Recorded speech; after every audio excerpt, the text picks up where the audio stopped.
c'est par rapport à, enfin, un couple normalement, voilà, qui est dans la foi. Lorsque un en fait arrive à pécher, par exemple, et que bah, il arrive par exemple que on le fasse asseoir ou bien qu'on le chasse de l'assemblée. Quelle est la position en fait bah, de la femme par rapport à ça? Est-ce qu'elle doit se retirer également, même si elle n'est pas concernée, ou bien est-ce qu'elle peut, comment ça se passe par rapport au fait que bah, la femme en fait elle doit soutenir son mari, voilà. C'est un peu, je sais pas si vous avez compris ma question. Oui, j'ai compris la question. Et il y a un élément, comme tout à l'heure, même avant de venir ici, j'étais en train de gérer un dossier que je vais encore gérer peut-être dimanche prochain. J'ai convoqué tellement de gens. J'ai dit, nous, hein, en réalité, vous allez remarquer, vraiment, si je vais encore commencer par là, si on chasse, on arrive à chasser quelqu'un, c'est que vraiment, cette personne-là n'est plus acceptable. Mais les démarches qu'on fait, c'est on cherche à gagner les gens. Vous voyez? Nous n'avons pas, c'est pas le ministère que nous avons, ce n'est pas le ministère de condamner les gens à la mort. Mais c'est de sauver les gens. Les mesures que nous prenons, c'est pour aider les gens à sortir du piège du diable. Vous voyez? Ça, c'est vraiment, je tiens à le souligner. Et maintenant, quand quelqu'un a mal fait et qu'on pense que, par rapport à ce qu'il a fait, il mérite de s'asseoir, on le fait asseoir. On va faire asseoir l'homme si c'est l'homme, mais la femme n'a rien à voir. C'est comme dans le pays africain, là je remarque, le mari a fait un problème, on arrête la femme et les enfants. C'est pas normal. Qu'est-ce que la femme a à voir? Qu'est-ce que les enfants ont à voir? C'est pas normal. La Bible dit que c'est fini cet adage, que les parents ont mangé le raisin, les dents des enfants sont agacées. C'est fini. C'est lui qui a péché, c'est celui qui va porter les conséquences de son péché. On n'a pas, comme on dit, à associer tout le monde à ça. On ne va pas faire asseoir la sœur parce que le frère a péché. Non, ça, ce n'est pas les aider. Non, la sœur n'a rien fait, la sœur n'a rien fait. Maintenant, une sœur, par exemple, on parle comme ça, une sœur qui a compris. Ce n'est pas parce que ton mari est assis que toi aussi tu vas t'asseoir. Ce n'est pas parce que ton mari se retire que toi aussi tu dois te retirer. Non. Et tu ne soutiens pas le mal. Tu vois? Maintenant, la Bible dit, c'est pour ça que le Seigneur, quand le Seigneur met deux personnes, ce n'est pas seulement le couple, mais quand le Seigneur met deux personnes, que ce soit le couple, regardez d'abord ce que le Seigneur dit. Je parlais à un frère tout à l'heure. J'ai dit personnellement, moi, Atas, je ne me réjouis pas de la chute d'un frère. Je ne me réjouis pas. Je suis triste quand un frère est tombé dans un péché. Je suis triste. C'est pour moi comme un soldat qui est tombé dans un champ de bataille. Qu'est-ce qu'on va faire? Moi, je vois les images. Quand un soldat est tombé, il a pris une balle. Même un corps, quand il est mort, il ne veut même pas laisser son compatriote que les ennemis prennent son corps. Il prend le corps de l'autre, il va porter pour aller l'enterrer avec honneur. Je dis, chrétien, il y a un problème. Un chrétien, non seulement il participe à la mort, à la tuerie de son frère, mais quand son frère est mort, il laisse le corps de son frère pourrir. Il laisse le corps de son frère entre les mains de l'ennemi. Vous voyez, regardez ce que, merci Saint-Esprit, ce que le Seigneur a fait. Quand Moïse est mort, qu'est-ce que le Seigneur a fait? Et pourquoi? Il n'a pas voulu que le diable utilise le corps de Moïse, récupère le corps de Moïse. Le Seigneur n'a pas voulu. Ça, c'est un enseignement. Comment nous, on se plaît que le diable récupère le corps de ton frère ou que le diable prend ton frère? Moi, ça m'attriste. Ce n'est pas que j'encourage le mal. Je ne sais pas ceux qui me connaissent, je n'encourage pas le mal. Mais je ne veux pas laisser mon frère, je vais tout faire pour qu'il comprenne qu'il a mal fait et qu'il doit se repentir. Le message du Seigneur, quand vous lisez toutes les églises, même par rapport à l'église de Sardes, vous allez voir plus le Seigneur dit, répands-toi. Répands-toi. Tout ce que le Seigneur attend de nous, c'est de la repentance. On sait que ce n'est pas facile, il faut être humble pour se repentir. Il faut prier que le Seigneur t'aide, parce que aussi, c'est la grâce du Seigneur. Mais pourquoi le Seigneur nous met ensemble? Regardez Ecclésiaste. On va lire ça seulement comme ça. Ecclésiaste chapitre 4. Beaucoup, ils ne savent même pas pourquoi le Seigneur nous met ensemble. Beaucoup, ils ne savent pas. Hein? Beaucoup, ils ne savent pas, malheureusement. C'est pour ça qu'on est devenu, je ne sais même pas, comme des partis politiques. On fait des rassemblements politiques, on se débat, papa, il faut rendre. On n'a pas la notion du corps. On n'a pas la notion. Tu vois ton frère malade, tu es indifférent. Tu vois ton frère souffrir, ça ne te dit rien. Oh, ça c'est quel cœur? Quel est l'esprit qui nous habite? Le Seigneur, malgré que Adam a mal fait, mais le Seigneur est trop bon. Adam s'est rebellé, mais le Seigneur n'a pas laissé Adam. La Bible dit que le Seigneur a tué un animal. J'ai toujours dit aux gens, vous savez quel était l'animal que le Seigneur a tué? Quel est l'animal qu'il avait tué? Le Seigneur a tué un animal. Bon, je ne vais pas vous amener à cet enseignement, mais quand ça va vous réveiller un peu. Le Seigneur a tué un animal, il a pris la peau de l'animal, il a fabriqué un habit, il a couvert Adam et Ève. C'est-à-dire, il a couvert leur péché. À l'époque, il fonctionnait comme ça. Il couvrait le péché. Parce que, c'était quoi? Malgré que Adam a péché contre, parce que quand nous péchons contre le Seigneur. Contre le Seigneur. Mais le Seigneur n'a pas regardé le mal qu'Adam lui a fait. Le Seigneur a regardé l'amour qu'il a pour Adam. Il a fait du bien à Adam. Non, attends. Le frère me fait du mal, mais je lui fais du bien. C'est ça que le Seigneur attend de nous. Vous voyez? Mais nous savons très bien que l'animal qui a été tué, c'est l'agneau. C'est le Seigneur lui-même. Prévenant qu'il est venu, il nous a monté, il est mort. Il s'est donné la mort. Il est mort pour nous. Et il nous a couvert, il a purifié. Maintenant, il ne couvre plus le péché, mais il a couvert notre nudité par sa mort. Vous voyez, hein? Ça, c'est l'amour. Mais nous, on ne sait même pas pourquoi le Seigneur nous met ensemble. Il n'y a plus, je sais aujourd'hui, là, il n'y a plus l'amour. Mais il y a parler en langue. Quand on parle en langue, là, on est fort. On prophétise, des spécialistes. Mais l'amour, il n'y en a pas. Tu vois ton frère tomber dans un champ de bataille parce que nous sommes en guerre. Si les chrétiens ne savent pas, nous sommes en guerre. Le Seigneur a dit dans Genèse 3,15, tu écraseras sa tête, lui va te mordre le talon. C'est la guerre. Il y a la guerre entre la femme et le serpent, entre la postérité de la femme et la postérité du serpent. C'est la guerre.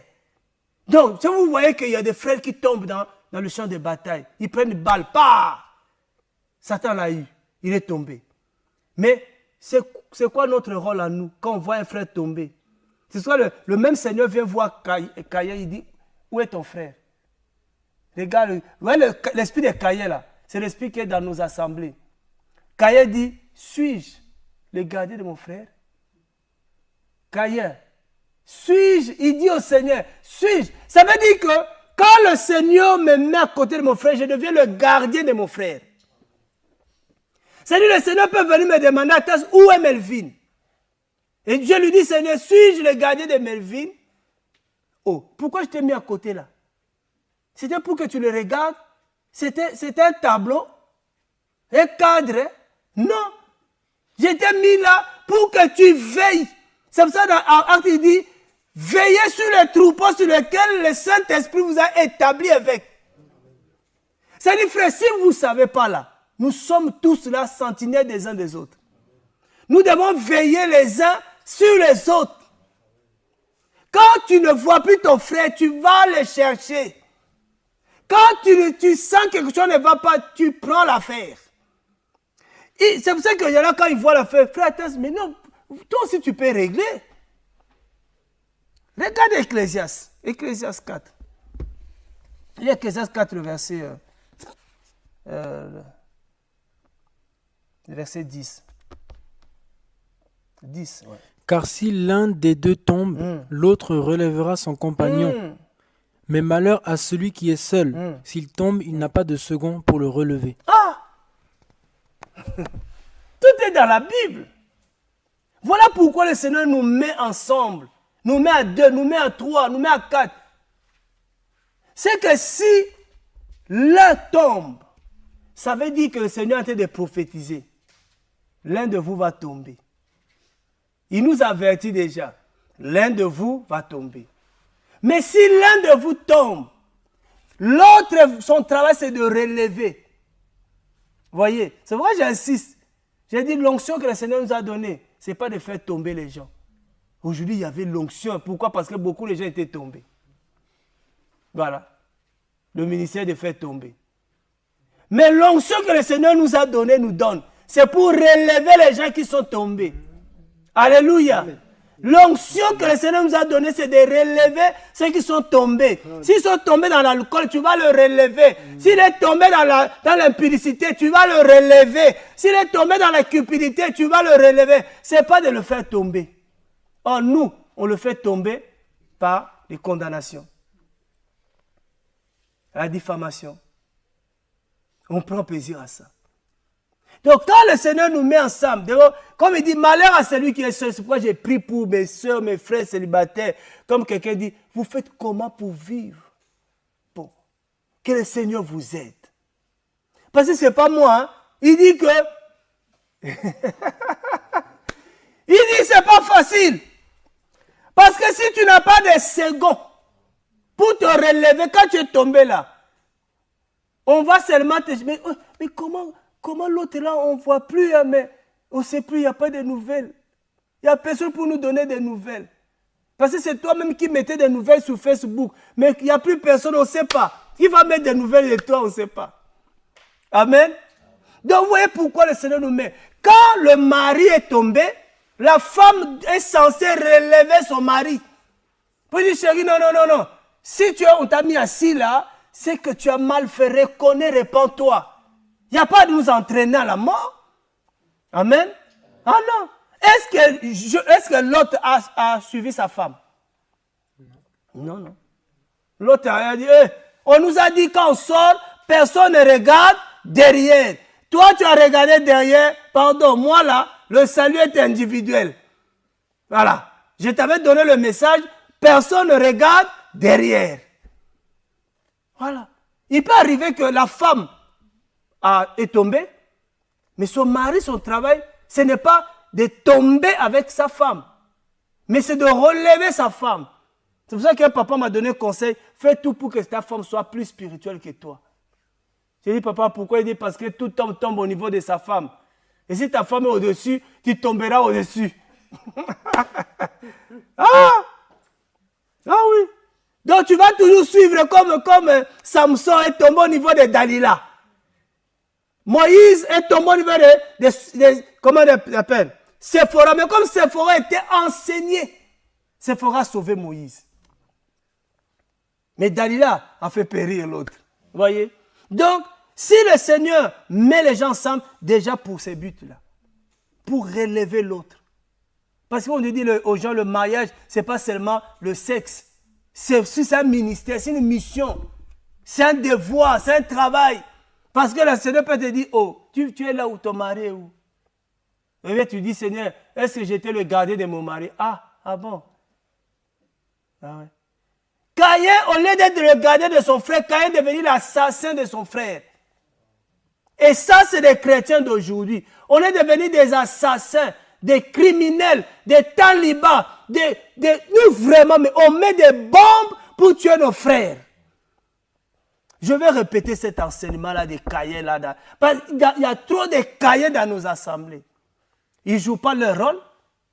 Ils ne jouent pas leur rôle. Ah, tu vas être jaloux de ton frère, tu vas tuer ton frère, au lieu d'être des gardiens de ton frère pour sauver son âme. Non, on n'est pas, l'autre n'est pas obligé de dire, si tu suis, c'est ton problème et tu n'es pas suivi. On a connu des couples où le frère a dit, va fatiguer moi, je ne vais plus prier, mais la soeur dit, tu peux rester à la maison, hein. Moi je vais aller prier. Prier jusqu'à un jour, pas. Le frère est touché. Vous voyez? Et puis, de toute façon, même, il y a des couples qu'on connaît, il y en a, ils sont mariés païens. Après, paf, quand la femme est touchée, l'homme n'est pas encore touché. L'homme n'est pas encore touché. Mais, en persévérant dans la prière, paf, l'homme est venu. Ou l'homme a commencé, ce qui est rare quand même. L'homme commence avant que la femme. C'est bizarre, mais c'est rare. Et pourtant, le Seigneur a commencé d'abord avec l'homme. Et la société aujourd'hui, c'est d'abord la femme souvent qui est touchée. Les hommes sont durs. L'homme, pourquoi? L'homme, c'est le roc, dur. Mais s'il croit vraiment ce qu'il a cru. Ouais. Parce que la femme, c'est les sensations. La femme, ça va vite dans tous les sens. Hein. Ça va vite pour quoi? Ça va vite aussi pour tomber. Facile. Voyez? Donc, non, le Seigneur, s'il met les gens ensemble, c'est pour déjà se soutenir aussi. Parce qu'on n'est pas fort dans tout. On n'est pas fort dans tout. Et j'aime l'image des amis du paralytique. Vous voyez comment l'autre avait une souffrance, avait des difficultés. Il ne pouvait pas arriver là où il y avait le Seigneur. Mais ce sont ses amis qui avaient la foi, qui étaient courageux, qui ont percé même le toit pour entrer. Donc on a besoin des amis comme ça. On a besoin d'un compagnon comme ça. Quelqu'un qui peut nous aider à arriver là où il y a le Seigneur. Quelqu'un qui peut nous aider à atteindre le Seigneur, à voir le Seigneur dans notre vie. C'est ça notre rôle. C'est-à-dire que ce n'est pas de dire, oh, tu ne connais pas le Seigneur, ce n'est pas mon problème. Non, non, non. Tu dois l'aider à arriver là. Tu dois l'amener au Seigneur. C'est ça notre travail. Amener l'autre au Seigneur. Et c'est le Seigneur qui guérit les paralytiques. Oh, moi j'ai tout fait, mais tu ne crois pas. Mais ce n'est pas toi qui guéris les malades. Amène le malade auprès de celui qui guérit. Amène le malade auprès du Seigneur. Et quand il va arriver auprès du Seigneur, le Seigneur verra votre foi et le Seigneur le guérira. Mais aujourd'hui, nous on veut faire le travail comme ce n'est pas notre rôle et on est fatigué. On est fatigué. Ou comme tu as dit, il y en a qui sont charnels et qui suivent l'autre. Il ne veut pas prier. Bon, comme tu ne veux pas prier, bon, on va tous dormir. Oh. Il y a des gens que j'ai connus comme ça. Oh non, comme lui, il ne prie pas, moi aussi je ne prie pas. Oh Seigneur, quelle ignorance.